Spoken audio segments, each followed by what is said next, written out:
Bearded Bros podcast on the Titans Sports Network. Two bearded dudes sitting in a pod, talking sports, never really bored. From football to basketball, they dive deep, laughing and debating, making us keep. They share their thoughts, no matter how wild, in a room filled with beard and pride. The refs might not understand, but they know what's right, no need to explain. The Bearded Bros, they're the best podcast fun with no rest. Sports talk with a side of jest. Laugh and learn as they say.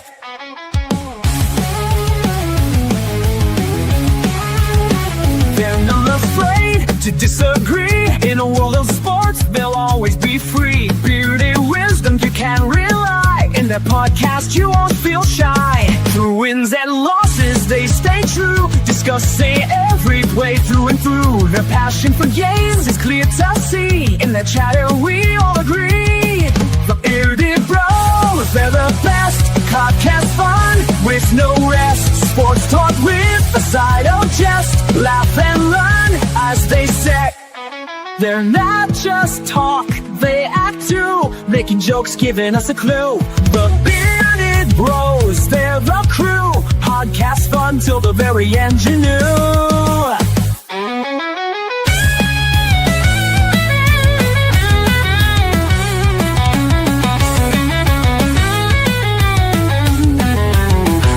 Bearded Bros, they're the crew. Podcast fun till the very end, you knew.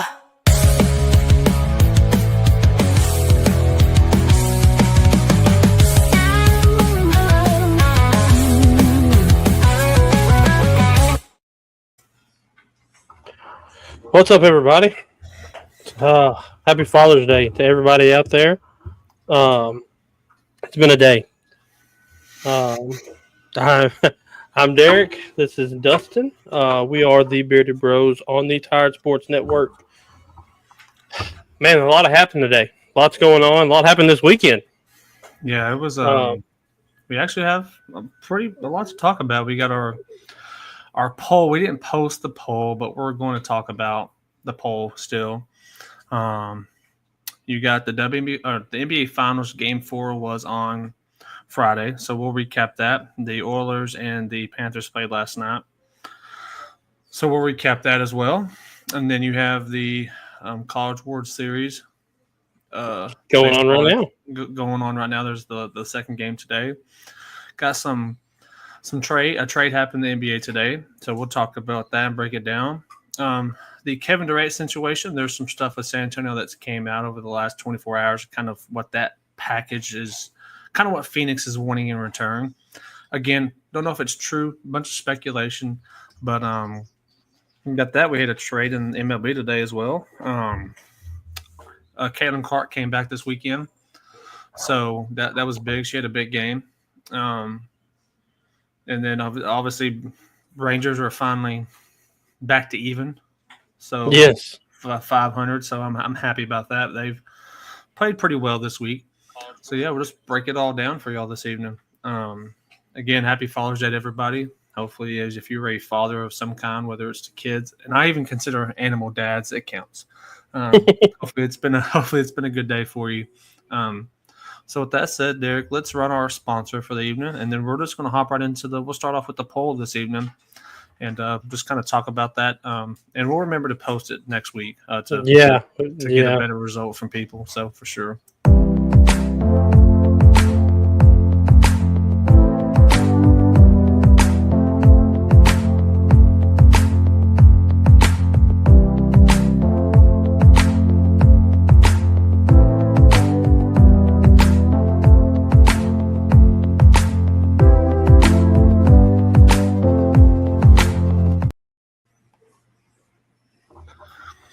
All right. Well, let's talk about the poll, Derek.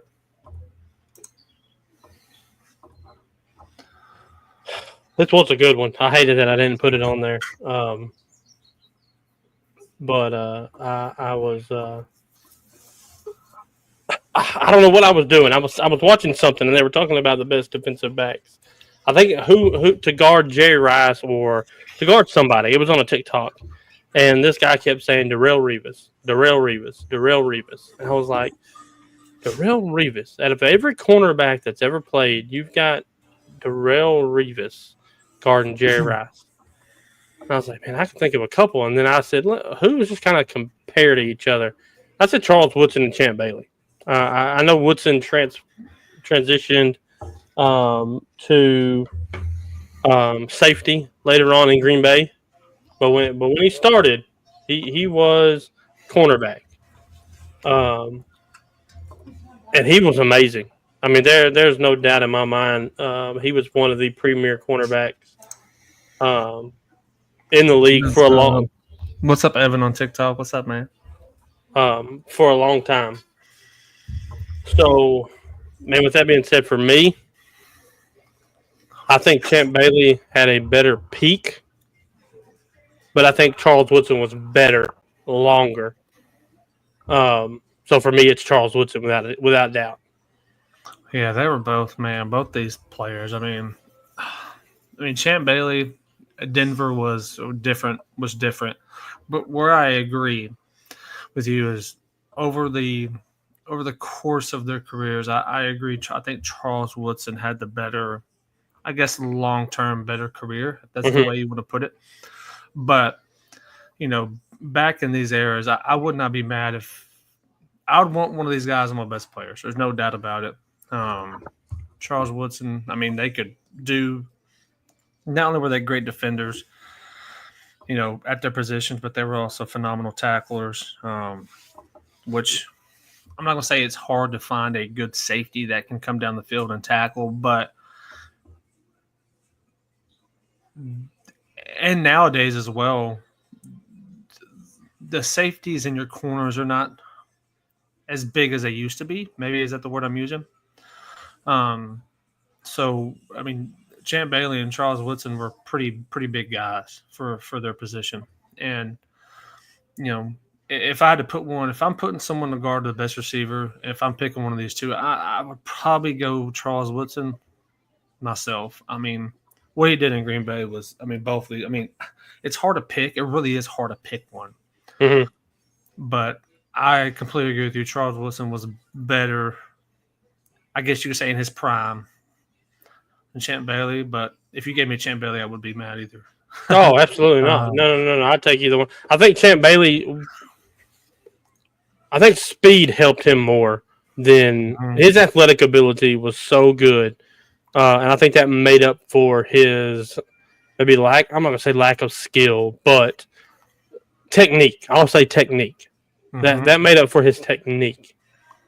Yeah, I completely agree. It's crazy as I didn't really remember watching Charles Woodson a ton. I remember more of Champ Bailey than I do Charles Woodson. It's just that Broncos team. That was, man, when was that? That was the early 2000s? Early 2000s, yeah. And that team their defense was really good. But yeah, great poll, Derek. We talked about getting back to doing the polls and actually this is our first football one, if I'm correct. I think a lot of those we've done is basketball. So I was glad you kind of picked a football one this time. I told you, man, I'm kind of getting back in the football thing. That's why I had the thing Wednesday night about the was it Wednesday or was it last week? I think it was Wednesday. Was it Wednesday? Yeah. Yeah, it was. So I just kind of getting back in the football swing, and it gets me excited. Yeah, definitely. Well, man, let's talk about this game for the finals. They botched it. Yeah, Indiana, man, they had them on the road. Indiana was doing their thing, and then it looked like about the 6 to 4 minute mark, they really just started to slide. Defensively, weren't playing their best. Offensively, we're kind of forcing. They ended up losing that game. And if they win that game, they're up 3-1, looking one way away from winning the finals, which, in my opinion, would be very surprising to most people, not to us because we both picked the Pacers in this series. Yeah. But the next game is in Oklahoma City, and my opinion on this next game is where I'm at. I think whoever wins Game 5 wins the series. I agree, without question. Now, the thing that comes into play is, and there's always that speculation, is you always want to win at home in the finals, right? Mm-hmm. Does Oklahoma City lose Game 6 in Indiana to win it at home? No, They would take that chance, because if you they've been beat twice already. Technically, They should have been beat 3 times. Indiana lost that game, so I think they know that they can be beat. Yeah. Yes, I completely agree with you. If I'm Oklahoma City, if I have to close out Indiana, you just have to take it. Yeah. And vice versa. If you're Indiana, if you have, which they would actually close it at home right now, because that would be the 6th game if they win tomorrow night. Evan says so many people have said that after 3 and 4, take the win. I agree. I mean, of course you want to win it at home, but where this series is right now, you can't take that chance. You just can't take it. Like if Indiana was up 3-1, would they love to win in Indiana? You always want to win the championship at home. I mean, that's if it works out in the playing cards, you do, but you can't take that risk, because I think both these teams have figured out that they both can be beat. Well, really, no one. I don't know how many people picked Indiana actually to win this series. Like, I don't know anyone besides me and you. I mean, my father-in-law was talking about it today. My father-in-law were talking about it today. He was like, "Yeah, I picked OKC to win." I'm like, "Well, 95% of the sports world has. There's very few people that probably picked Indiana." Evan said there should be a time to take that chance. The parade will still be at home, and that's right, Evan. You're right. I mean, you're going to have a parade at home, so you get to bring it back to your city. So yeah, there's no chance to you don't take it. You just win, whether you're at home or away. But that being said, Derek, who's winning Game 5 for you? Oklahoma City. Okay. And I don't even think it's going to be close. So you think they blow them out the water in Game 5? Yeah. I really do. I think they had their chance. And I think it's over now. So you think Oklahoma City has it? I mean, yeah, I think they have it in the bag now. I don't know, man. I don't know. I don't know what to pick, because which teams of the teams are showing up? Are we getting the Oklahoma City team that does blow them out? Are we getting the gassed Oklahoma City team, which we saw in both losses, and even last game where they should have lost? Do we get that team? So I think it depends. This is a who wants it more game for me, because this is the straw for me. Whoever wins this game wins it all. Mm-hmm. So to me, it's whoever wants it more. But something we haven't talked about, Derek, in this series that has happened is, what is the deal with not starting Hartenstein? Like, It's the matchups. It's the matchups. It's almost like they don't trust him to guard Turner or Siakam. So they're pulling a Warriors type thing. They're just going smaller. Probably, yeah. I mean, if you want to look at it that way, maybe more athletic. I mean, yes, because but here's the problem with Indiana. It seems like they haven't taken advantage of that. Like, if I'm not sure who's been guarding Miles Turner. Like, they just rotate either Chet or the other guy. See, where I'm thinking is, like, why is Turner not being forceful, begging for the ball? I agree, Evan. Evan said on TikTok, he said, I see what they're doing, but as a top team, do you change what got you there? And I think that's what's hurt them. I would be shocked. I'm going to tell you something. I wouldn't be shocked if Hartenstein didn't start Monday night. I think for Oklahoma City to be Oklahoma City, being the threat, blowing people out, you don't need Hartenstein to do anything offensively. Like, you don't need him to. Like, He's your Steven Adams. That's who he is. he is the Steven Adams for Oklahoma City, which, I mean, it's crazy to think that because that's where Steven Adams started. But he is your defensive paint guy. Like, Chet's great. Chet's just not big enough yet. He may never get big enough yet. Like, that may never happen. His So- passing out of the post is huge.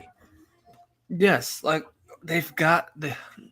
he's actually an underrated passer. I completely agree. And his screens are phenomenal. You're missing that. So you're actually taking away, as crazy as it sounds, you're taking away your offensive game plan with him on the screens, and when he gets the ball in the post, he passes out when you take him out. So you're actually missing a part of your offense when you have him out. Mhm. Not necessarily his scoring threat, because Hartenstein ain't going to give you 30 a game. Like, it's just not going to happen. But he can give you 15 and 15 if he wants to, or he may even drop a 20 bomb. It's rare, but he could if the cards play right. So I think for Oklahoma City to blow them out the water, I would expect Hartenstein to start this game.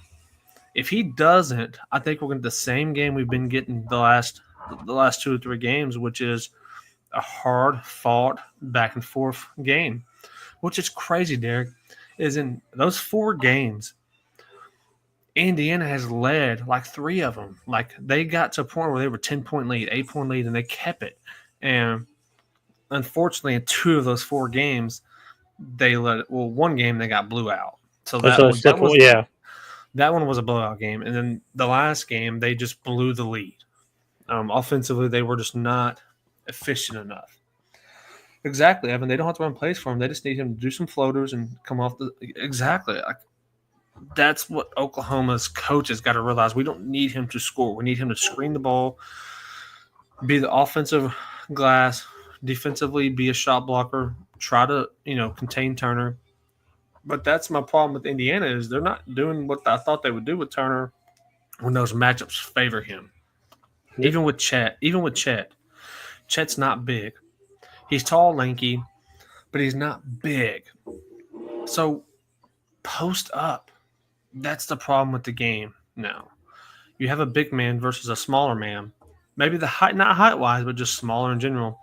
Turner should be taking him to the basket, playing some old school down on the block game, and that's something else that's not happening for Indiana. So with that being said, I hate saying this. Chet weighs as much as me. He's just about a. He's got a lot of cat in him, though. Yeah, he does. I mean, every big has. If you want to play in today's game, you have to shoot the 3. I talked about this. It might have been off camera. Maybe we talked about it. I don't remember. But what would the league look like if the mid-range was worth 3 points and the 3-pointers were worth 2 points? Mm-hmm. What would the league look like? How many guys do you feel confident in a mid-range game? Now, I know we're going to sit here and say, well, they're NBA players. They can shoot from anywhere. They can shoot. But they don't. Look at the percentage that they take 3-pointers and look at their percentage from when they're in the mid-range. I'm not talking about layups or 3 foot from the basket. I'm talking about the 18 to 20-foot jump shots. They don't take them anymore. So they don't take them because they don't practice them. I mean, they don't have nothing to do with them. Right. So with that being said, I think I'm going to go with you. I think Oklahoma City wins this next game. I'm not going to go blowout, but I'll go comfortable win, about 10 points, because Indiana has played them better than even I expected, even though I picked them to win. Down the stretch, like we said, for Indiana to win, they almost would have to keep both Oklahoma City under 100 most games. But we've actually been seeing Indiana put up some points. I mean, they've had their bench has been phenomenal the last 2 games. Mathurin didn't show up last game. The bench, we talked about the depth of Indiana, how surprising their depth is. The last 2 games, their bench has been on fire. But I think the problem is you're getting more. It seems like you're getting more production from the bench in most of the time than you are from the starting five. Let's see. Let's see what they did last. Outside of Siakam, I'm sorry, but I've said this, and I've said this probably I don't know how many times since the finals has started. Probably even before the finals started. Siakam is such an underrated player in this league. He's a champion. Yes. He's a scorer. He can defend. He's underrated.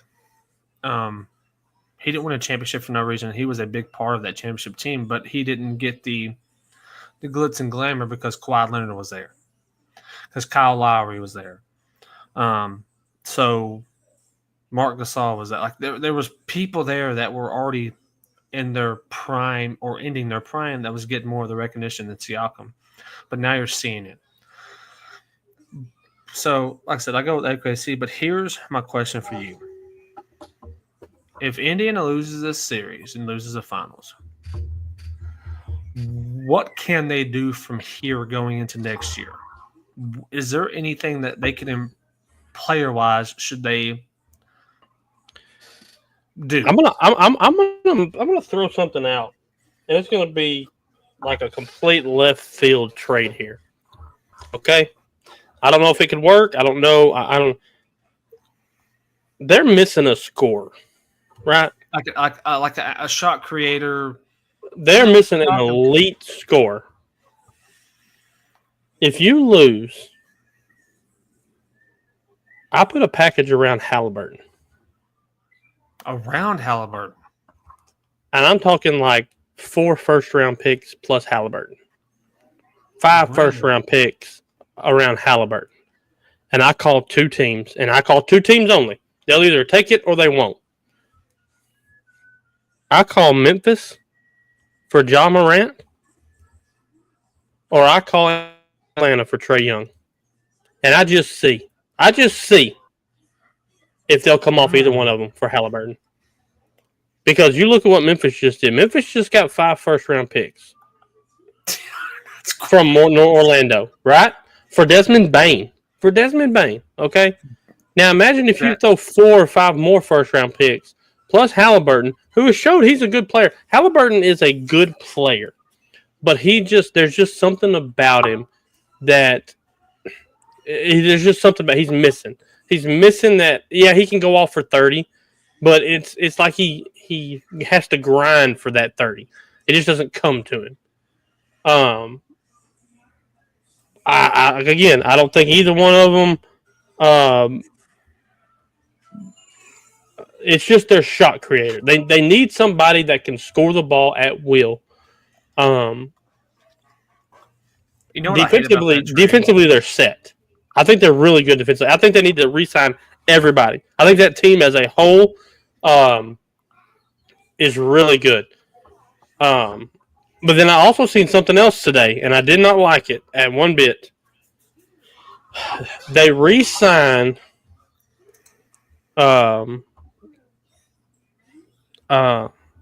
what's the name? Siakam. They extend Siakam. They extend Obi Toppin, and they keep Halliburton. Okay? Then they make a package and go get Zion. They let Turner walk. They move Siakam to the 5, and they let Zion be their 4. That's interesting. I'm not saying I like it. I don't like it. I don't like. I think this is a team that I think is built really well for the style of ball that they play. So, man, I don't know. I agree. They're missing that go-getter bucket guy. Like, Siakam can be that guy. But the thing about Halliburton with me is the thing with him is he's a decent defender. He's not the best defender. We see that he's guarding Shea sometimes. It's very a disadvantage for him. It's not a knock on him. I'm just saying he's not an elite defender. I think their elite defender is probably Mathurin, maybe Siakam at times, but like that's. I think it's Mathurin as well. I agree. Yeah, Mathurin. But that trade for them would be terrible because Siakam cannot play the 5 long term. Oh yeah, I think he's too small to do that. But I'm just saying the I don't like this right. I didn't come up with this. I forgot who's seen it on TikTok. I seen it on TikTok. That was the package that this guy did. That he put a package around. It was Mathurin. I think 3 first. You can't give your best defender Zion. Somebody else. I forgot who the other 2 were. But and that was what they were saying. And they had Halliburton and Pascal and Zion and just a bunch of T.J. McConnell was a starter. I mean, it was. Evan said Naismith might be their best. Naismith. I think that's what I'm saying. You can rotate if you want to start Naismith today. I'm completely fine with that for your 3-and-D guy. If you want to start Mathurin, I'm completely fine with that for your 3-and-D guy. I think they're both interchangeable. Mm-hmm. I don't know what they do from here because I don't know. There's no way you let Turner walk. I don't know how you let him walk. I'm not saying. Yes, he struggled in the finals. We can agree to that. He hasn't been the best Turner. But I don't know if you let him just walk. How do you let him walk? Who is his replacement? Because you've got to get someone to his statue or better. Right. I agree. I 100% agree with that. That trade would ultimately, I think that would put Indiana barely making the playoffs next year if you make that trade. And that's a maybe. Yeah. So, yeah. But well, speaking of trades, yeah. Devin Booker, I don't think Devin Booker. I think Devin Booker is going to re-sign with Phoenix. I think Phoenix is going to try to put something around Devin Booker, and Devin Booker is going to remain in Phoenix at least one more year. If they try to put something around him and they don't even make the playoffs again, then I think Booker's time will be done, and they'll trade him with 2 years left on his contract. Somebody will pick that up, no problem. But see, if I'm that's who they need. Yeah, that's who Indy needs. I do agree with that, Evan. That's who Indy needs. No, they don't need Oz because San Antonio needs them. But hey, here we are. Speaking of San Antonio, this Kevin Durant stuff, I think is going to get messy, and I really think San Antonio is going to be out on it. And I'm okay with it, actually. I am too. Like I said before, if whatever they want to do to not give up Castle and the number 2 pick, right? But I did see, now again, this is freaking Joe Blow on Twitter was putting up some stuff and said if they are out on KD, they could package 2, 14, and 2 or 3 players because Boston is still shopping Brown. I give up 2 for Brown because I think Brown is better than Ace Bailey, who we would bring in. I think he's better than Harper, who we would bring in, an all NBA caliber player. And he's an all defensive first or second team. I don't see Bailey or Harper being that guy.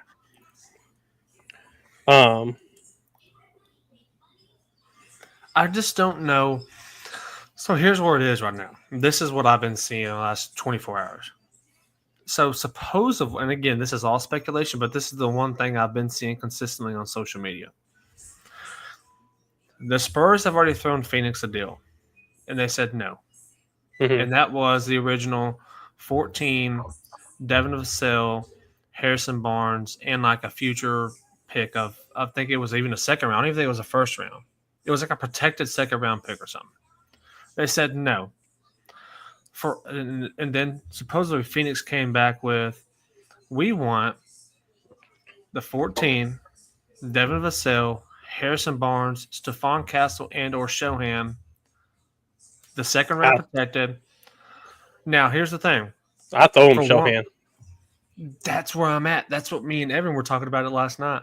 You saw in the group, I'm throwing Shohan to them. Now, I don't know if you've been seeing this too. Supposedly, Shohan's been in Phoenix. He posted something on his Twitter because I'm going to tell you right now, I love that trade. I'm gonna tell you right now, I I'm good with that. absolutely love it because if I do that deal, I then call up Phoenix and I say, "Hey, you want the number 2 pick? You want to come up and get Dylan Harper? I want the number 3 pick. I want McCain. Okay, give me the number 3 and McCain, and let's pull that trigger. Now we're gonna pull that trigger. Now we're gonna get another guard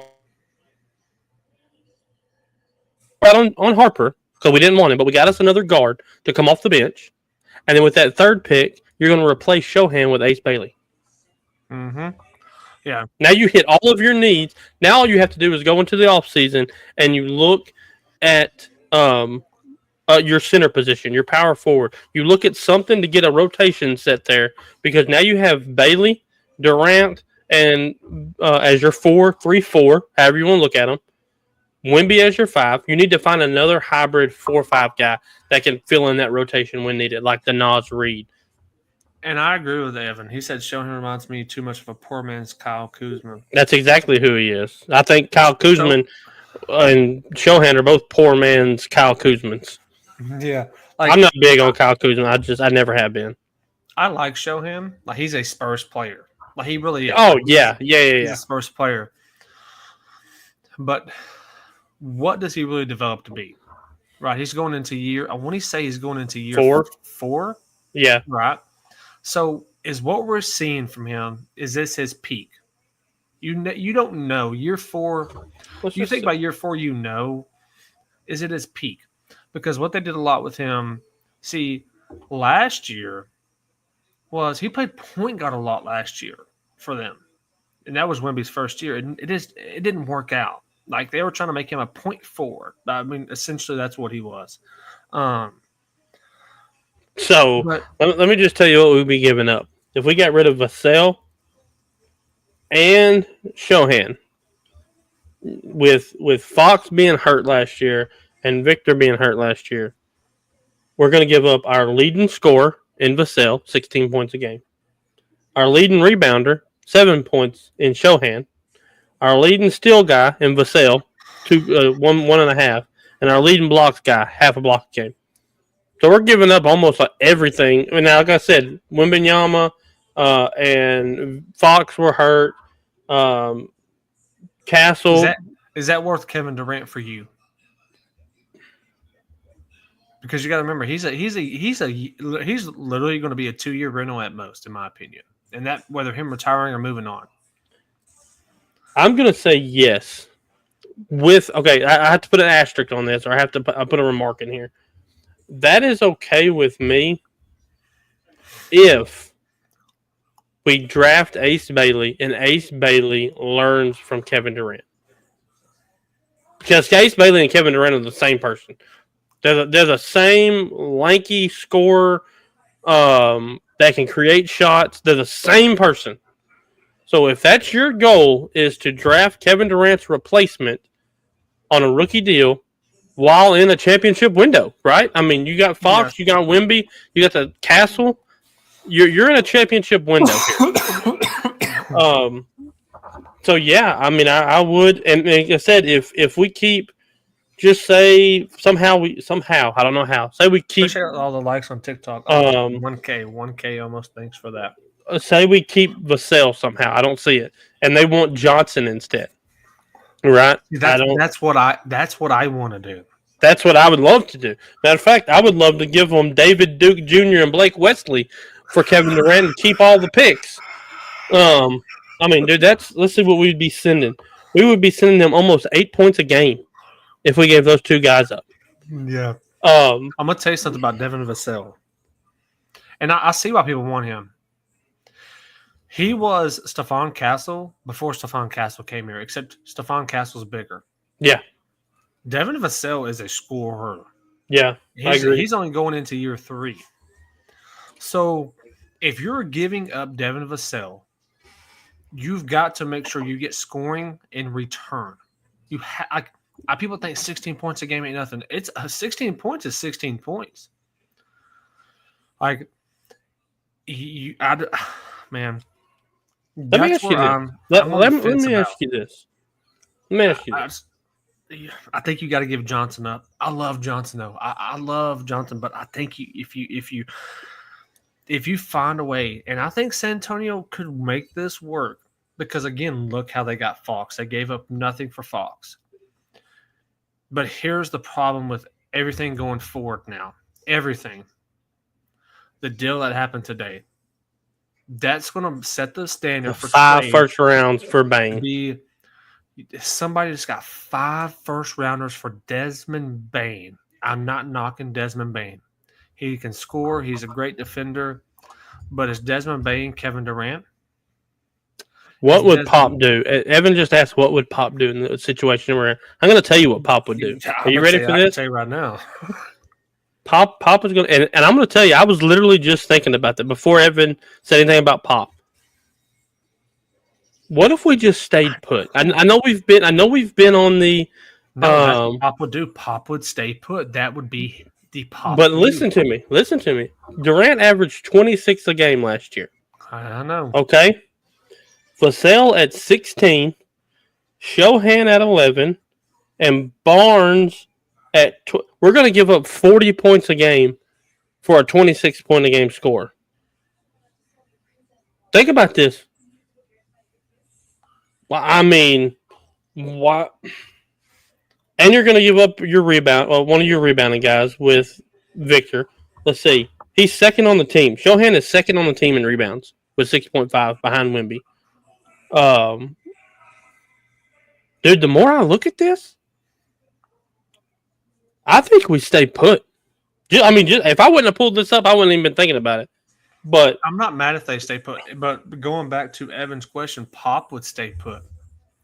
Pop, I'm telling you, he's always been built. Yeah, Evan said, and we're bringing in more points through the draft. I guarantee you, Bailey could get us 10 points a game.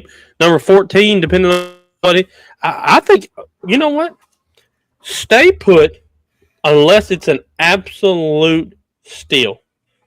Like, unless you're bringing in that, it has to be that guy that, I know I keep harping on this, but I love Jaylen Brown. You take Keldon Johnson, the number 2 pick, and Harrison Barnes, and give me Jaylen Brown. That's a steal.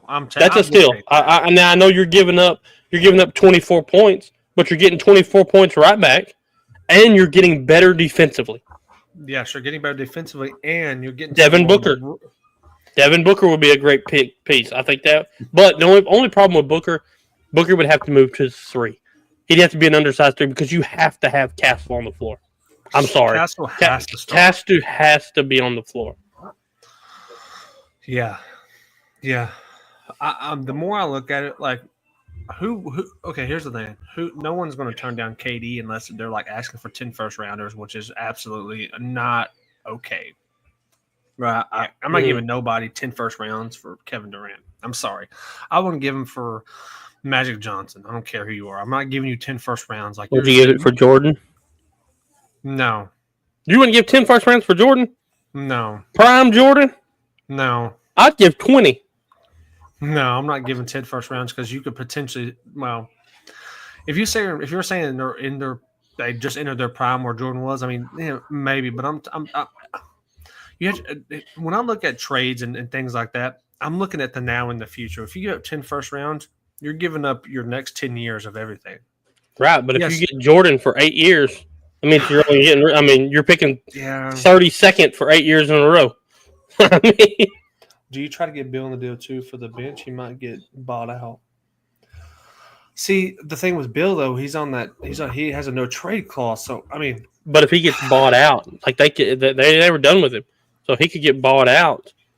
They could work out a deal where they give him, say, if he was going to make $20 million this year, they could give him $12 million. He could sign with the Spurs for $10 million. He'll make $22 million instead of $20. Or whatever. Yeah. I mean, whoever it is, it doesn't matter who. But I think if you're Bill, and that happens, you get a buyout. Don't worry about the money, and worry about your situation. Bill would go. He would go to the Lakers. Probably. He would take less. He would take less money. Yeah. Yeah, I mean, man, I mean, this week we're gonna hear so much because Just next next week's Wednesday, draft week. Yep. No, next Wednesday week is next. Yeah. yeah, like there's not this coming up Wednesday, but the following Wednesday is draft Yeah. night. And by the way, speaking of that, we're gonna do a draft show. Yep. So I haven't even said this to Derek, but Evan, really anybody on Tire Sports Network, if you're more than welcome to join us next Wednesday for the draft show. It's an open invitation for, I don't even care who comes on. The more, the better for me. I love having everybody on for draft night. So, you know, I think it's going to be big. That will be a long show, but I'm good with it. I hope we have a super long show because I'm right at 8 o'clock. We're popping it off because I think it starts at 8, if I'm right. Let me see. It's either going to be 7 or 8, if what I remember it being in the past. So yeah, Evan, you and your brother, if he wants to, On Time Sports, Philly, whoever.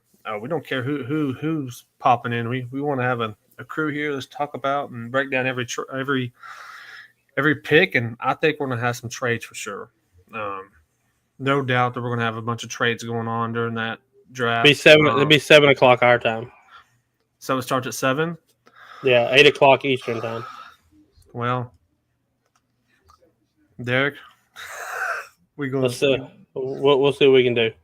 Yeah, we'll see what we can do. Regardless, we're going to be live. It don't matter at 8 at the latest. So, it usually doesn't even pop off till 7:30. They're going to talk about it for 30 minutes, even though they'll have a 2-hour preview show. They'll talk about it for another 30, and then they'll start whenever. But let's talk about this trade today. Actually, I want to say something. Steven Adams extends with the Rockets, which kind of is something. What's up, Nick? Hey, what's going on, Nick? That's the guy that I sent you earlier. Oh yeah. What's going on, Nick? We'll talk about that, Nick, and I'll get back with you on that. Yeah, I mean, so Steven Adams extends with the Rockets. Not surprised. Let me tell you a little fun fact about old Steven Adams. Did you see that about him today? Mm-mm. So he's made a little over $200 million in his career. God dang.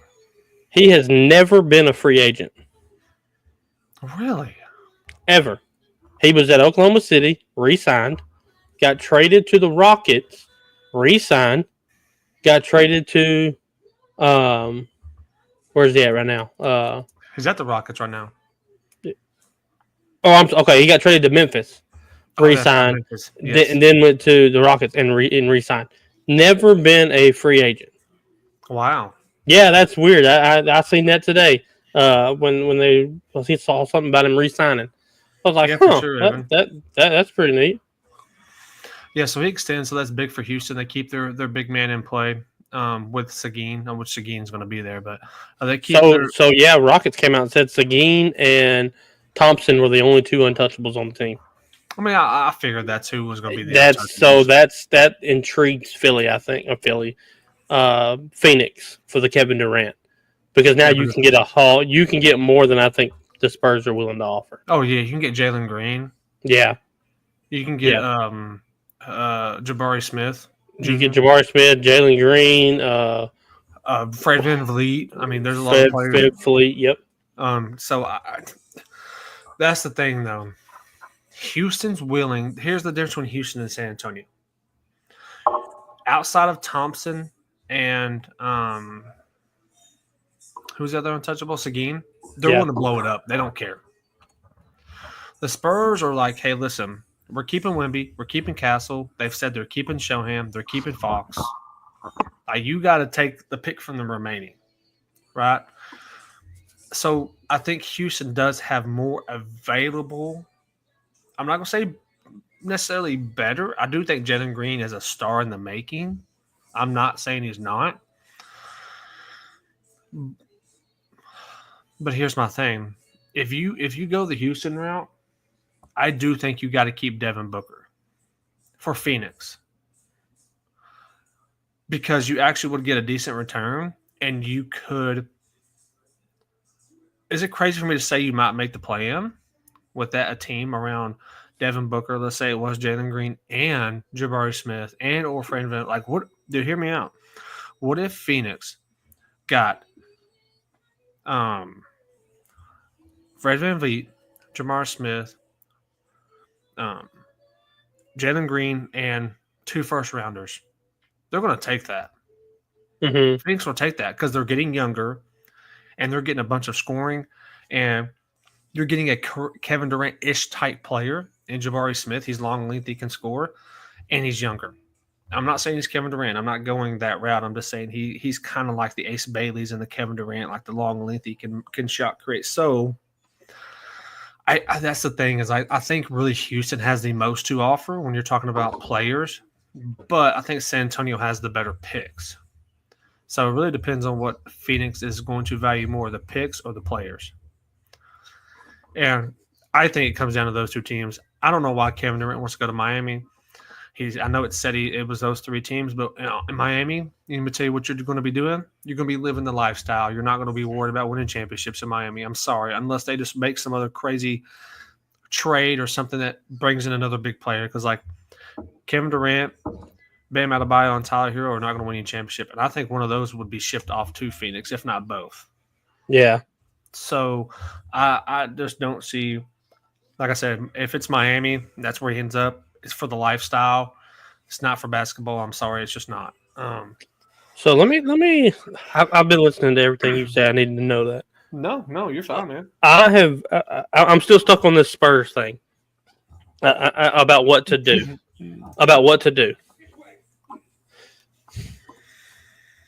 I think we ride it out. Yeah, I'm good with riding it out. Because let me tell you. You got to understand, Derek, I've been riding it out for 20 years with them. Free agents next year. Okay? Not this summer. Or are you talking about just in general? Just in general. Free agents next summer. Unrestricted. You've got you've got the big ones, LeBron, KD, Fred VanVleet, Kyrie, and James Harden. Those are your like picks of the litter next summer if you want. But you got DeAndre Ayton, you've got CJ McCollum, you've got Chris Middleton, you've got Porzingis, unless he re-signs somewhere, Julius Randle, who I think would be phenomenal at the 4, Jaren Jackson, who would be phenomenal with Wemby. I saw another Jaren Jackson trade to San Antonio. I saw that today. I mean, Malik Bridges, who would be a great defensive guy for us. Aaron Gordon. He's still on Phoenix. I'm not Phoenix. He's on Charlotte still, right? Who? Bridges? No, he's at New York. Oh, Mikal Bridges. Oh, okay. Who did I say? I said Malik. Yeah, I thought you were talking about the kid from Charlotte. Yeah. No. You're talking about Mikal, yeah. Yeah, Mikal.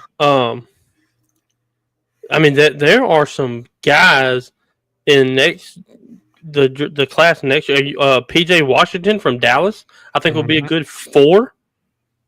Derek, I think I've made my decision. I think we stay. We stay. I think you stay put. Now, if they get him, I'm not going to be mad, right? I mean, I'm not going to throw a fit because we got one of the best top 20 players of all time. Yeah. Top 5 scorer of all time coming to San Antonio. But I think Indy is showing you exactly how to do it. Don't get the big superstars. Just roll with what you got. I would love Jaren Jackson to come. I would love freaking Jaren Jackson to come. And I would even take Jaren Jackson, the 14th pick, and like 2 or 3 players for Jaren Jackson right now. Yeah, I think so. I think what San Antonio does. I think at number 2, you draft Ace Bailey. And then at 14, you go get you, if he's still there, and I really love this guy. I think I've told you that. The kid from Duke, I can never pronounce his name. Yeah. You draft your another scoring threat, and you draft you a big man. That's what you do. Unless, now the only thing I think, this is what I think, if there's a trade happening for San Antonio, and this is going to really be going against everything that's been coming out, I think you actually draft for a big man or trade for a big man, like a Naz Reid, a Jaren Jackson.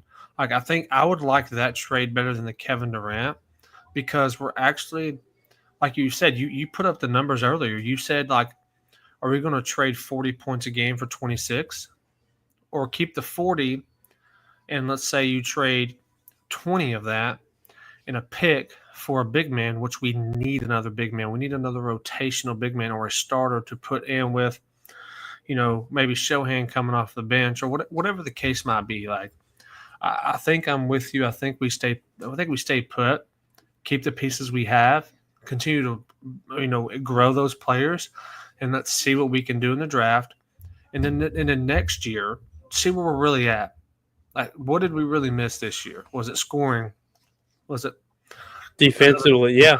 defensively? Like, I think you ride the ship, because I don't think anyone on that San Antonio Spurs organization would be mad if we didn't do some big trade, because, for one, that's the San Antonio way, is not doing something big anyways. I understand errors are changing. We have Coach Mitch Johnson now that I think would want to be more aggressive. But you also got to remember, Pop is the president he's the president. He's still in the organization, so he will have a say in all this still. So we'll see what happens. There's some other 7-2 guys Spurs are said to be looking at. Good on D, raw defensively, but skilled. That's what I'm saying. Like, we just got to – I love the speculations, but I'm to the point now with you, Derek. I think after talking everything, I think I'm good with staying put and just drafting. And I do too. I mean, I really do. I think we just stay put and ride it out. Yeah, stay put, ride it out, and see what happens. I love it.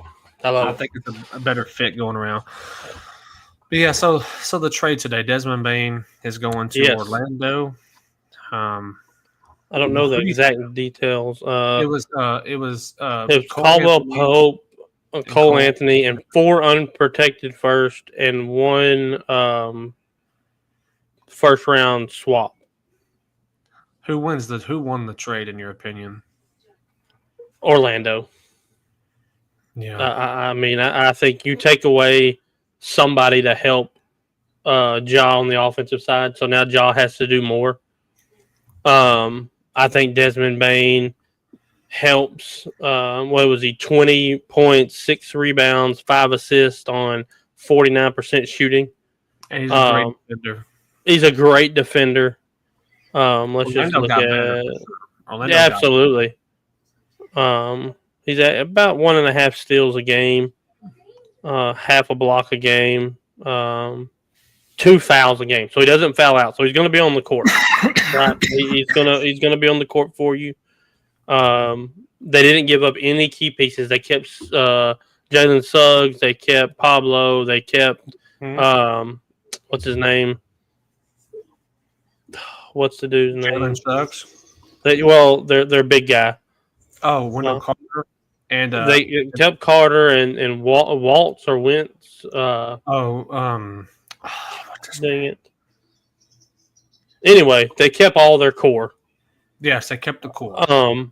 So I think that they kept Jonathan Isaac, Franz Wagner. Yeah. So their starters right now are Jalen Suggs, Desmond Bain, Wagner, Pablo, Wendell Carter, with Gary Harris and Jonathan Isaac coming off their bench. Mm-hmm. So I like that for them. That's huge for them. It's massive. I agree. I think Orlando won that trade. You get better defensively. Yeah, you ship off some picks. No, but that's what they were missing. Yeah. No, they ship off the picks, but they were missing. They were missing the defense. I mean, let's look at what they when they played the Boston in the first round. They lost by 30. They lost by 10. They won by 2. They lost by 9, and they lost by 20. Yeah. So defensively, they needed that. Yeah. So yeah, I think that's a good trade for Orlando. You get better defensively. You get some more scoring. Was Cole Anthony and who was the other player? Cole Anthony and who was the other player they traded? I'm drawing a blank. Cole Anthony and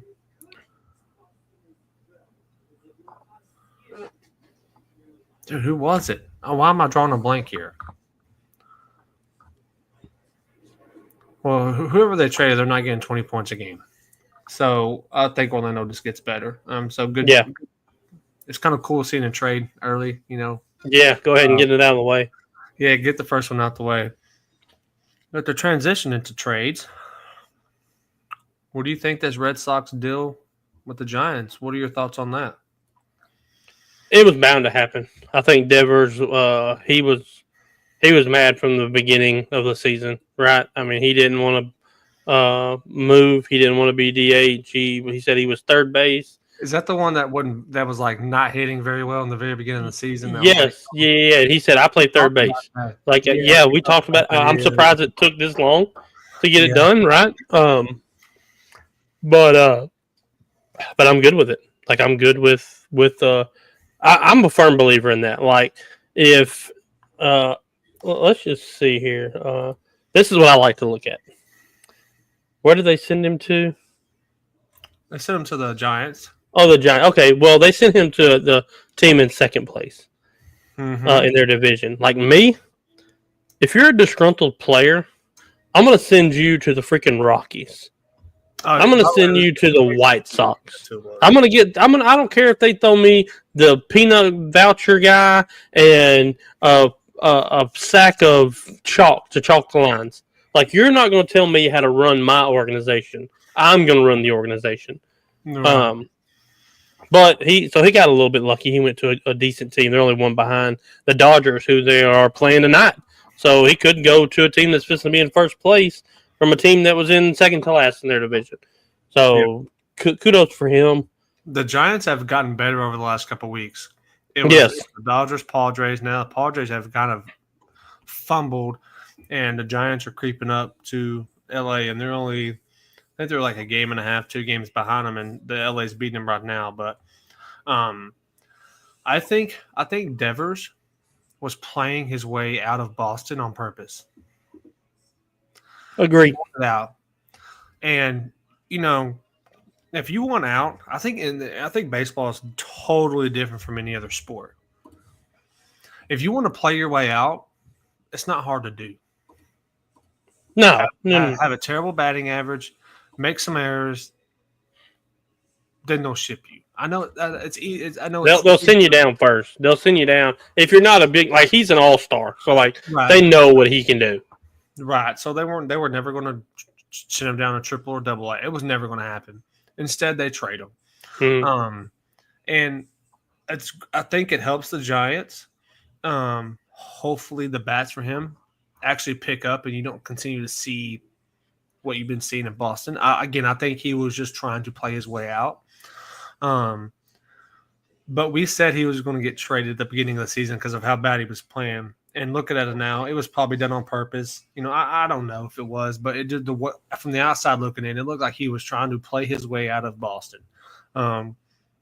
Which is crazy is Boston's – when you think of Boston Red Sox, I mean, it's Boston, Yeah. But obviously he wasn't happy there. And, maybe he did go to him and finally say, listen, I want to trade out, and maybe they figure out a way to get it done. But, I'm not sure these players, and maybe if Sean or Scott is watching, did the Giants really give up anything to get Devers? They send Jordan Hicks, Kyle Harrison, and outfield prospect James Tibbs, and another prospect to the Rangers. Probably not. Probably not. So I'm going to say probably not. So I think the Giants made this move because they see that they're starting to peak upwards. We're 80-something games in. So I think this was a move for them to try to push to get that squeeze into first position because, I mean, we're as crazy as it sounds, we're almost halfway through the first half of the season. Yeah, All-Star break creeping up. Yeah, it's in July. I think it's a month away or somewhere around there. So, that's good. Kudos to the Giants. I think it's a great trade for them. We'll see how it works out. By the way, I do want to talk about something in the MLB. I saw this yesterday. This is nothing good, but I want to talk about it. The Colorado Rockies. Let me tell you a fun fact.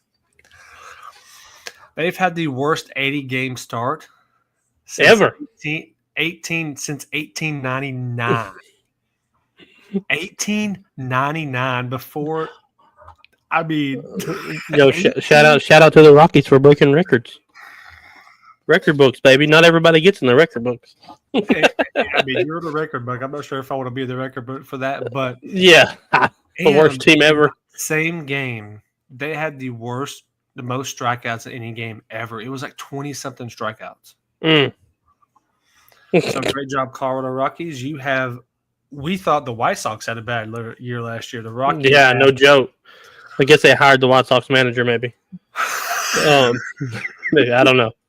But I kind of want to talk about Caitlin Clark is back in the WNBA. Shout out to Angel Reese, triple-double today. That I rag on Angel Reese all the time. I will be the first to tell you I do not think she's a good basketball player. I just there's something about her that it's just I don't know. She just looks funny out there playing. But shout out to her. Much respect. I will give her flowers today for getting that triple-double. I was 11, 13, and 11, something like that. So massive shout out to her. But Caitlin Clark came back on fire. Oh, man. I mean, I didn't think – I thought she was going to slowly work her way back in it. 11 for 20. 7 for 14 on threes, 3 for 5 from the free throw line. Almost a triple-double, 32, 8, and 9. All defensive rebounds. Handed Liberty the first loss. Handed Liberty the first. Now, I will tell you this. Sabrina Ionescu went toe-to-toe with her. They both had great games. They were both 11 for 20. The only thing that was different was she had 9. She was 8 of 9 from the free throw line, and Clark was 3 of 5.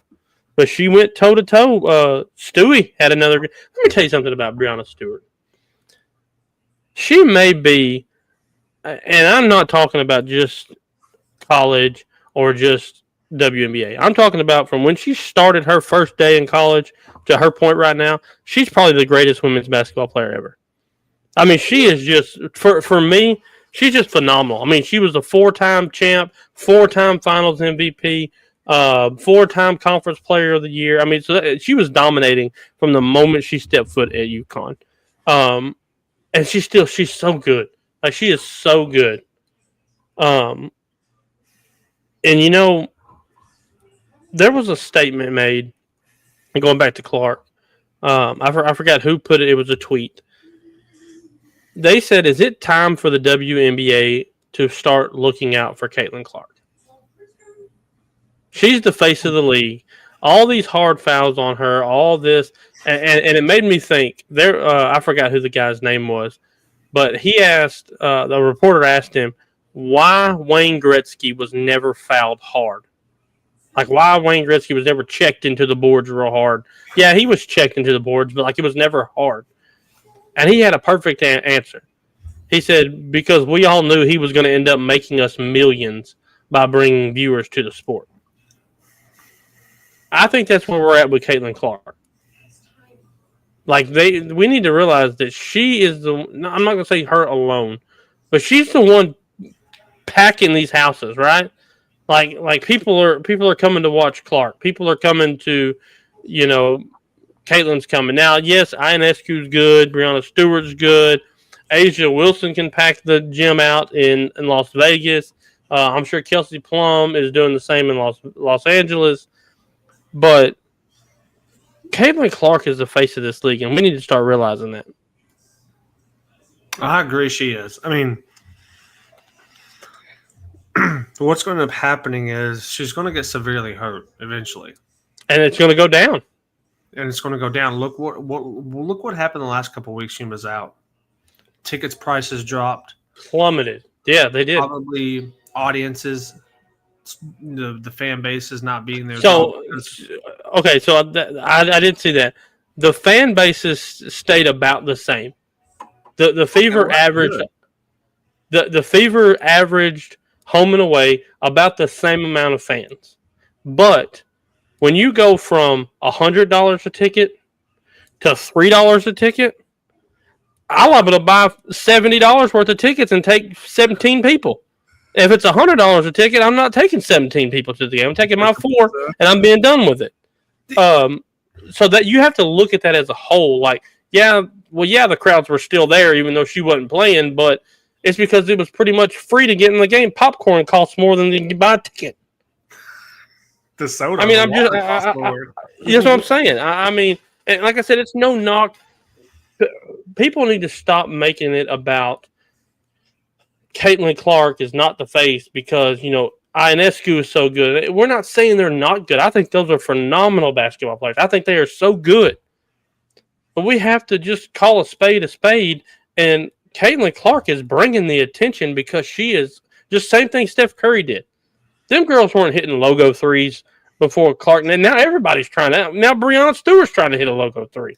Mm-hmm. Yeah, I mean, that's the thing, man, is everyone is – there's always that one person you want to be like, and everyone's starting to want to be like Caitlin Clark.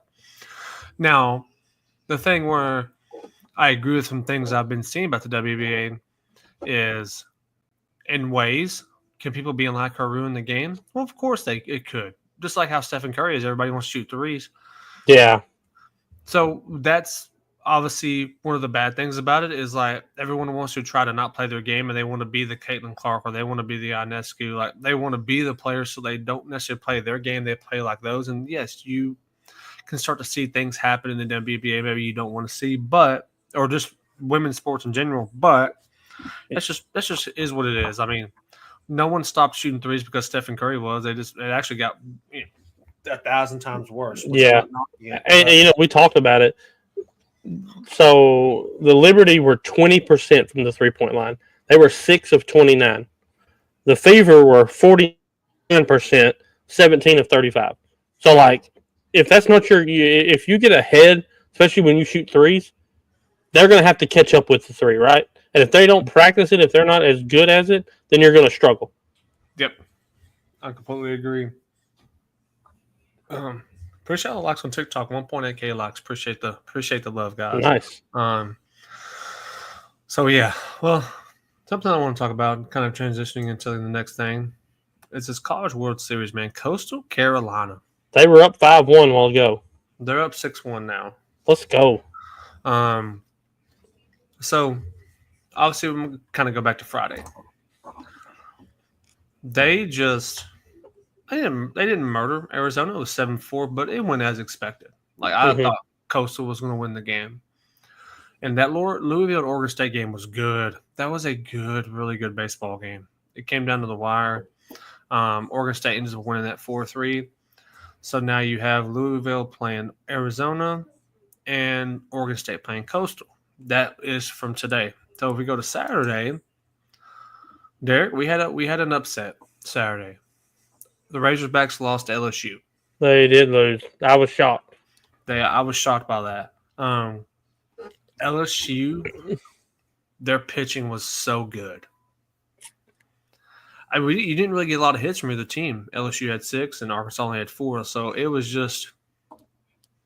And we did say that was kind of what we didn't knock LSU's pitching. We just thought Arkansas's was better. But Arkansas's bats just did not show up. Right. And yeah, their bats did not. I mean, they only had 4 hits in 9 innings. I mean, against LSU, that's not going to work. Yeah. Right. So then you had Murray State, LSU, or UCLA. Murray State, I mean, for a while they held their own, but they both hit well. They both had 9 hits in that game. No errors. Leaving a lot of runners on base. Leaving 5 runners on base is rough. Yeah. And, man, I wanted Murray State to win it just because of the Cinderella type story, But and then going in today, Louisville beats Arizona. 8-3 knocks Arizona out. And now you have Coastal.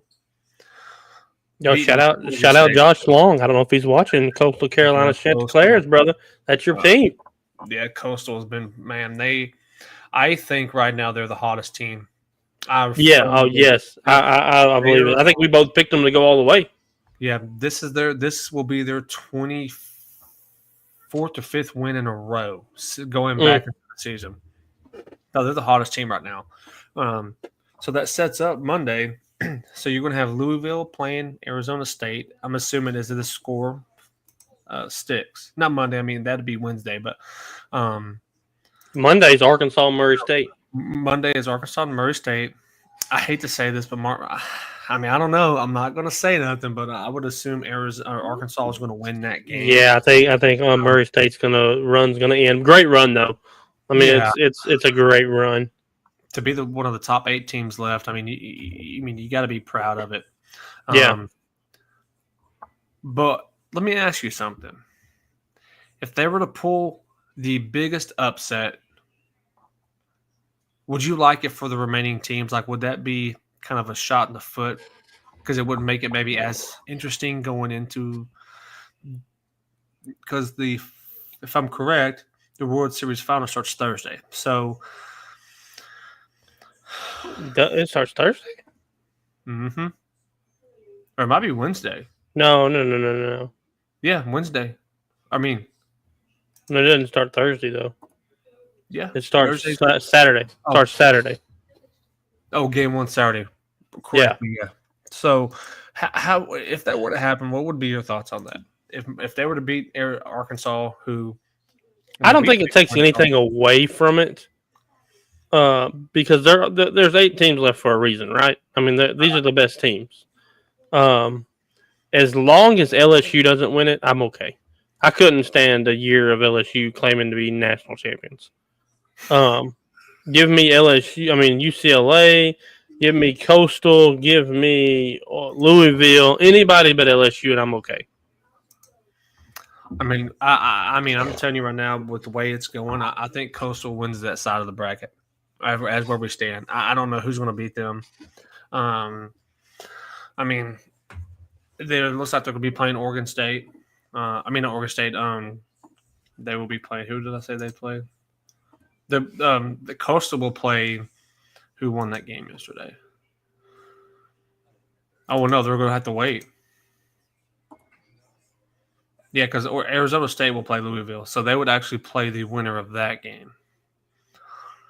Well, man, it's going to be interesting. But I right now, I'd probably pick Arkansas, LSU to win the games tomorrow.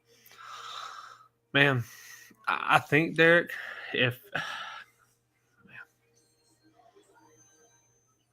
I think LSU would beat UCLA. And Yeah, I do too. I think LSU will probably make it. Again, I hope they don't, but I do kind of remember before I meant to say this a while ago, but I completely forgot. I need to give a shout out real quick. Okay. Shout out to Haley Van Lith. 16 points, leading scorer in today's game. Finally getting some minutes with Courtney Vandersloot injured. Right? She'd been getting 3 to 5 minutes a game. Really wasn't putting up any points. I understand Angel Reese got the triple-double, but Haley Van Lith was the leading scorer on the team today. Let's not forget that. Like, Van Lith led the team in scoring. She was so efficient. 6 of 8 from the field, 1 of 2 from the three-point line, 3 for 4 from the free throw line. So shout out to Haley Van Lith for leading scorer today in the game. That's a big shout out to her. But back to the baseball side of it. I would love for it to be Arkansas versus Coastal in the finals. Like I would be. I just think the matchup. You have probably the best team versus the underdog. For sure. So, and I think it could go either way. Is Coastal really the underdog? I know. When you look at the schools, when you look at the schools, yeah. But I think that would be fun. I think it goes 3 games. I don't think it's a sweep by either team. I think it's a 3-game series. Yeah, I could see Arkansas winning like 4-0 the first game, and then like a 2-1 win game 2 for a Coastal, and then a 3-2, 3-1 type of win, low scoring game 3. I would love that. That would be my ideal final. Yeah, I'm I watched that Coastal game against Arizona. It was so good, man. I think I was sending y'all updates. Yeah. Friday. So yeah, college baseball is really it's we're getting here to the end. We only have about a week left, or so, of that. Depending on how many games are actually played in the finals, but so that's fun and exciting to see. We see a bunch of teams that just were not expected to be there, and maybe Murray State's probably the main one. I mean, Coastal is maybe not surprising, but you just see Coastal and you're like, what? Like, but when you look at the record, they've only lost 11 games. They've won 53. I mean, it's insane. It happens more in baseball than I think it does anything else. Yeah, and softball too. Look at Tech. Well, yeah. But like basketball, I know you have a field of 64, but very rarely do you get a Coastal Carolina going to the Elite Eight. Right. You know what I mean? Like, yeah, there have been some teams that have made the runs, like that Chicago, Illinois, Chicago, Loyalmont, whatever, 2 or 3 years ago, went to the Final Four. I think. Yeah. Those are the teams that's like the equivalent of Coastal Carolina, Murray State being where they are right now. Yes. So that's in full swing. Man, I hate to say this, kind of going back to the hockey. Florida's going to win this next game. I think they close them out finally. They close them out. Yep. Florida is just, man, I hate this because I don't hate the back-to-back. I don't know. I don't care. I mean, back-to-backs are. I mean, it's. I say this all the time in every sport, whether it's basketball, football, hockey, whatever. It's always hard to go back-to-back. It really is. It's hard to do. I mean, look at the NBA. We're going on our 5th straight year of a different champion. Mm-hmm. It shows you it really is hard to do the back-to-backs. I mean, it's been done, but Florida's going for their second in a row. The Oilers are about to take their second finals loss in a row.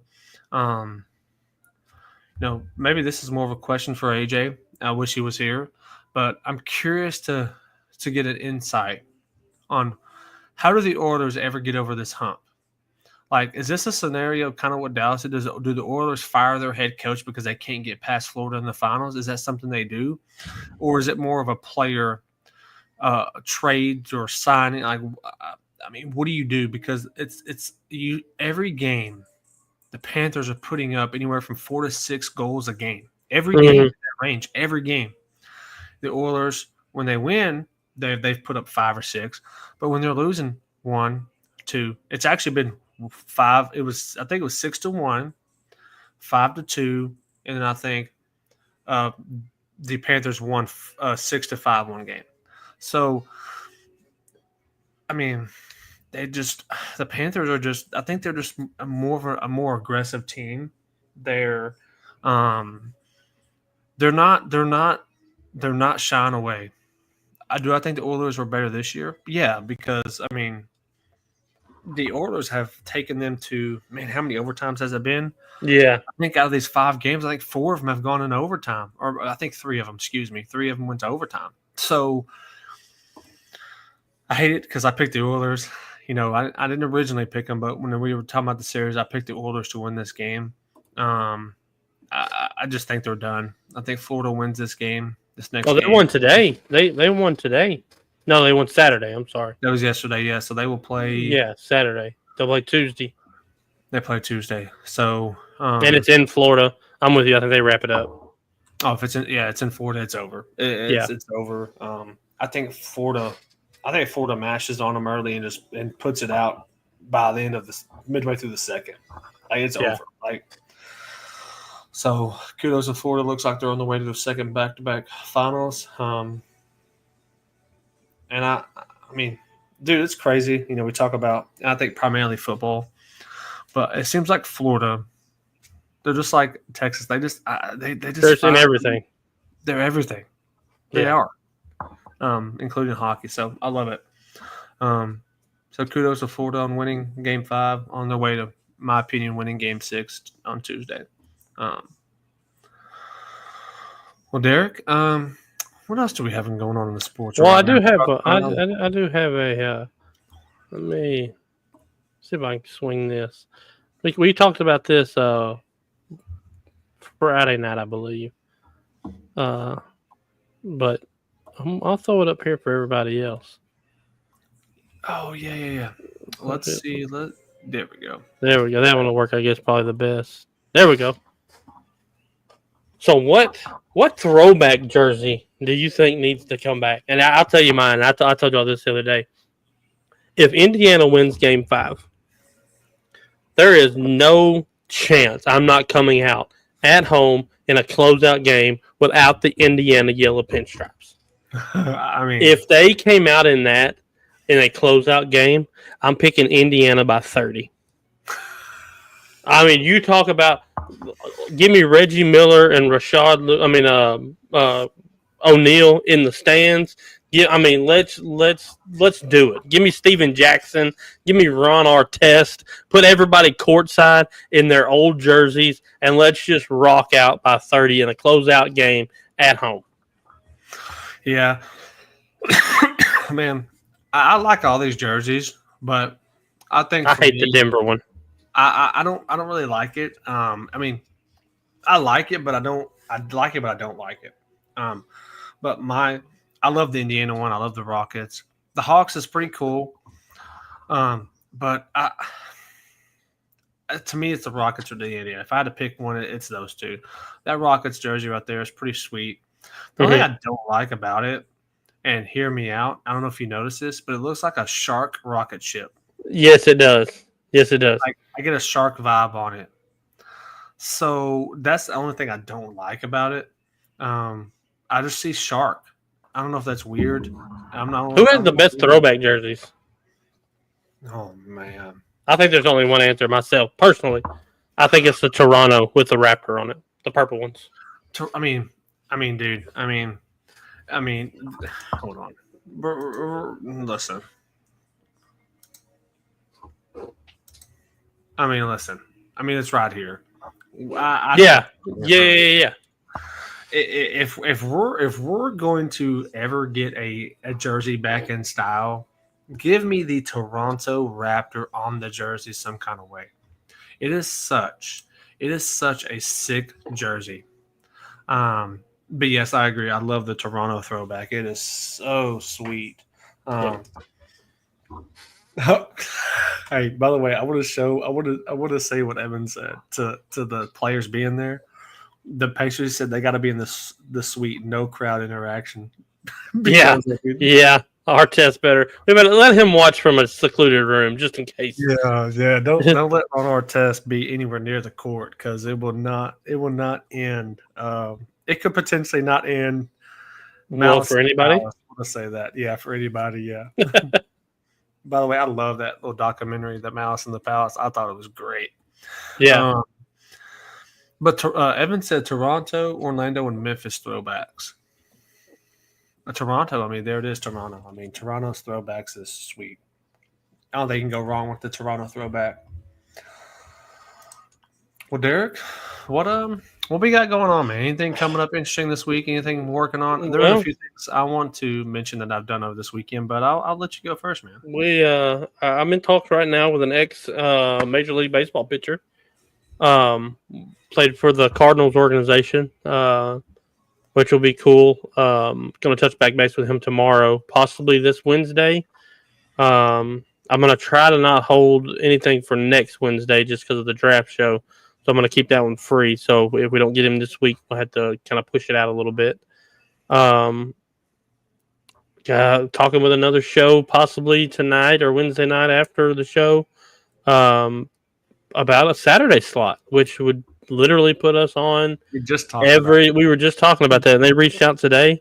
Would put us on every single day of the week, which is pretty freaking amazing. Like I said, I know I say this all the time, but from where we started in August to where we are now, that it's been quite a 10-month stretch. So we've only been doing this for 10 months, and that's, like I said, it's surreal sometimes. Still plugging away on got some softball players that I've reached out to, but yeah, that's all I've really got on my end. Everything else, I'm just kind of waiting for some feedback from them. But what do you got? Well, I had a thought this weekend. It was a weird weekend for me because for once in my busy life, I had nothing going on this weekend. Like I, for once, got to be lazy all weekend. Um, so yesterday I was like, man, like I want a guest on that. Like we've never had nothing like in a sense. So I went to digging and digging. So I reached out to 3 Banana Ball League players. There you go. One from the Party Animals, one from the Texas Tailgaters, and one from the Savannah Bananas. I've reached out. Nothing's hit yet, but it's all good. I mean, again, they are in season just like MLB is, so nothing may come of it just now. But I did reach out, and so we'll see where that comes. That would be awesome to have someone like that on to kind of get a different. I'm not even going to say a sport on, but a different style of baseball, an entertaining side of baseball. So we'll see what happens with that. I've reached out to some softball players as well. Hadn't hit yet. So we'll see what happens. Yeah, that's kind of where I've been on finding some other things going on. It's exciting. I mean, right? I mean, Yes. we're talking to people that I think we never thought we would talk to. I mean, Major League Baseball players. We had John Abraham on, which still is amazing that even spoke to us, much less came on the podcast. Evan said, "I'm getting merch from whichever team comes on to represent." I mean, dude. I mean, their merch is so cool. The Savannah Banana. Yeah. Yeah.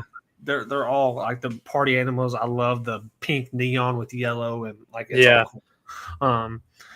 So yeah, we'll see if that hits. And then of course, again, I mean, guys, we have a show tonight at 1 a.m. 1 a.m. Yeah, recognized game. Of course, a recognized game. Him and Caleb. By the way, Evan, I've been meaning to ask this, man. Hey, listen, man, I want to talk to your brother, man. Like, I have not talked to your brother yet. You need to get him. In here somehow. I want to speak with him sometime, man. I would love to do that. I personally haven't had the opportunity. I was about to say, I don't think I've met him either. I watch y'all stuff. I mean, I watched y'all live last Sunday. Yeah, I woke up early. The baby woke up, and I was on there for a little bit. Yeah, me too. I love y'all show, man. I think I've said this so many times. I love the snack section, dude. I'm not even gonna lie. Talking snacks, that's one of my favorite. Too. And I loved they were talking about the bully of the week being Beasley. Yes. Dude, I loved it. Yes. I love those segments, man. They're so cool. So yeah, check them out tonight at 1 a.m. Then tomorrow we have the Max show starting. Her first show? Yeah. Well, so that's exciting. Tuesday, sorry in advance. Sorry in advance. Back to us on Wednesday night, and then Thursday, possibly Casey's return to On Time Sports. Yeah, maybe he'll be back. And I was going to say, William, if you were happen to be here, if Casey is not back, I think I might hop in and. I might get to hop in too, depending on my work schedule this week. Yeah, I might be off Friday, so a late night Thursday would probably be okay. Yeah. So, and again, always QR code, guys. If you're watching, other side. No, it's on this side. Oh, you got your camera flipped? Yeah, mine's this. yeah, mine's over there. Yeah. So yeah, please, of course, always we appreciate the love and support. We appreciate the love on TikTok as well. If you're not following us for any reason, please follow us scan the QR code there and follow us on all of our socials and streaming platforms. And we'd really appreciate it. And with that being said, we will be back. Bearded Bros will be back Wednesday to talk about who knows what's going on. Maybe we have some finals, maybe a guest. Maybe a guest. Another ranking thing. You gonna pull out another ranking thing for us? Oh yeah, I already got it. There we go. There with him, and there we go. And this will be another good one. All right, I like it. I'm with it. So I actually had made one up in my head. I was like, hey, this is what I'm gonna do. And then I that same day I saw something. I was like, oh, dude, I've got to go with this. So we're gonna rock with that. Our ranking segment. And hey, I don't know. Some of the people that are watching right now might not know about Friday. Let me tell y'all something. Tune in Friday night for the Tired Sports gaming session with me and Dustin and Sean from Sorry in Advance. It is just straight off script. It's comical. This past Friday, we started with top 5 kids movies of the 90s, and we ended up talking about all kinds of movies. We talked about actors, actresses. We had the chat going, throwing in movies, and it was just a legitimate great time, and it's always fun. I mean, Fridays are always fun for me. Hey, by the way, I want to say something to Evan. Evan, hey, man, you ain't a guest. You can come on anytime you want. By the way, for sure. You anytime you want to hop on with this, man, you let us know. We welcome anybody on the network, especially from the network. If you want to hop in anytime, man, let us know. We absolutely would enjoy it. So he said, if you want a less famous guest, let me know. So, man, you ain't gotta be famous to come on here. We appreciate the famous ones, but you ain't gotta be famous to come on. Yeah. Here. So yeah, Friday was a lot of fun. Yeah, guys, Fridays are a lot of fun. It's kind of a wing it thing. We play golf and we just chat it up and talk about anything and everything. Yep. There's no specific topics. We just go here and have some fun for a few hours and see who can win golf. And unfortunately, Sean has been cheating the last 12 weeks. So he has. Yes, he has. He's such a cheater. He never readies up. It's always him having to ready up. I think that's when he's installing the cheats because he's taking 12 for that. Yep, that's why I've stopped telling him the course because I think he puts it in his thing, and that's what takes so long. He has to wait to see. Yeah, I think he's cheating. Love you, Sean. He said Evan said he's killing y'all. Man, he does every week. I don't know what me and Derek got to do, but actually, it's usually him and Derek. Mainly, it's me on the back end, just a few strokes behind. But this past Friday, me and Derek tied, and Sean was tied -6. He was -13. So yeah, -13. We got 2 weeks, and then we're starting the season 2. Right? We're going to do 10 courses per season. We got 2 more weeks left. We're about to be 10 weeks into this. And I think season 2 is when we're going to overtake Sean. I think we're really going to just kind of put us on top of the map. Yeah. Yeah, Evan, NCAA is around the corner. He said he's excited for that. Yes, that's coming less than a month, man. We're finishing up the Discord rules voting. And then we'll have to vote when we get a little bit more information about what – 2 stars and below, 2.5 stars and below. We'll have to see where everybody wants to be at, and then the first annual Tired Sports college football will be. And super, super excited about that. And there is rumors of a college basketball coming out. And like I said in the chat, if an NCAA college basketball game comes out, y'all will see Derek Sasser on Wednesdays and Sundays. Y'all will hear from me on Wednesdays and Sundays because I will be so far dove into that game, it will be unreal. Yeah, I was thinking about this just recently about the gaming stuff, and I was like, man, I wish they would bring out all college games. They used to have a college baseball. Dude, I would like college baseball. And I know this may not be for everyone, but dude, I wish they'd bring out college softball for women that play sports. Yeah, mix it in with the baseball like they do with 2K. NBA. Yeah. Mix it in that would be so cool because here's what I like about it. I don't know what everybody else plays. I know you do a lot of the rebuilding dynasties and stuff. Mm-hmm.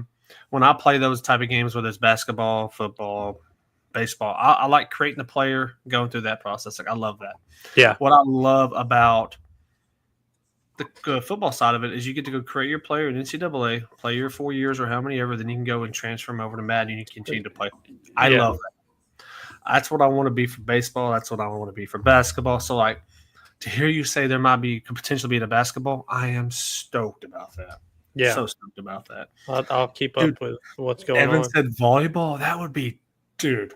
If Volleyball would be cool. Don't do that. My wife would probably get in a video game and never get off playing volleyball because she loves volleyball. My wife played volleyball in college.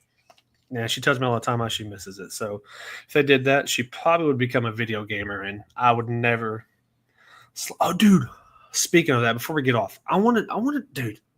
So if you remember,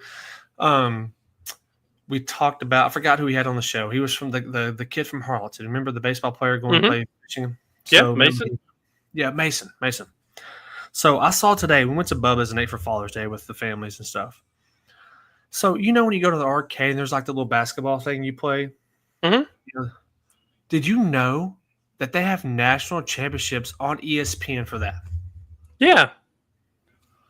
Dude, what? I didn't know that. Dude, there's fishing. Yeah, there's fishing on ESPN all the time. You just got to catch it at the right time. But I mean, it's like in between.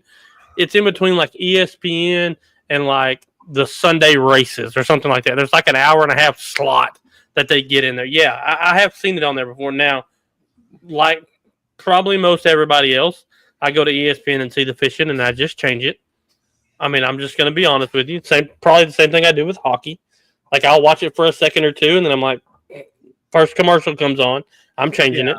I've got to do better at that. I give everybody a fair shot.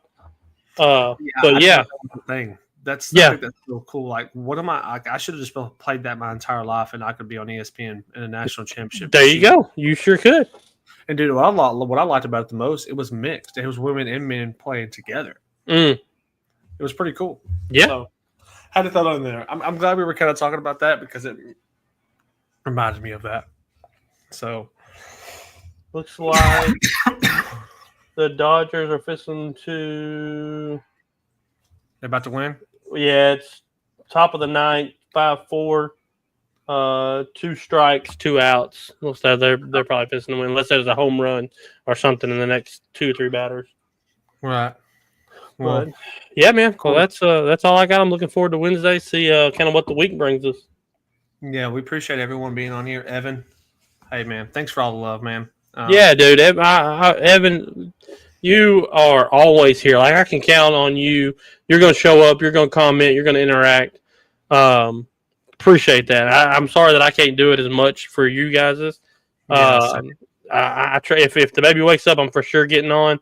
But if not, like I told you, when I get to work in the morning, I got about a 40-ish minute where I don't have nothing to do. I watch y'all's show. I need you to know that I am a avid watcher of you guys' stuff as soon as I get to work.